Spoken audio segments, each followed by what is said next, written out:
today in the church, many people call for church to be relevant, for preaching to be relevant, for doctrine to be relevant. They walk out of many of service and they say, that didn't do anything for me. That was irrelevant. But how do we define relevance? Is relevance simply what a person thinks is important? If they think it's important, it then becomes relevant. Or is relevance when something is current, simply because it's contemporary and in the news right now, they regard it as relevant?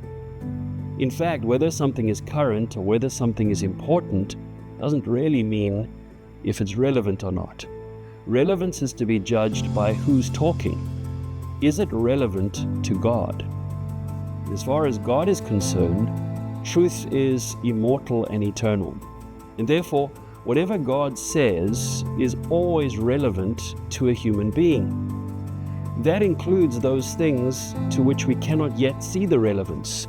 If God has included it in His Word, we can trust that an eternal, timeless being knew how to write a book that would not go out of date.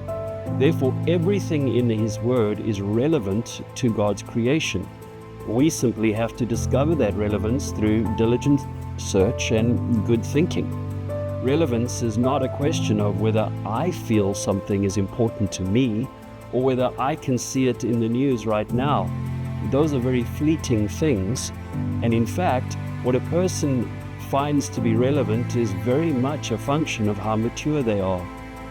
A small child finds whether there's sweets in the kitchen to be a very relevant question. They do not find the war in Ukraine to be as relevant. This is really not a question of which is more important. It's a matter of which human being sees what through the lens of their world.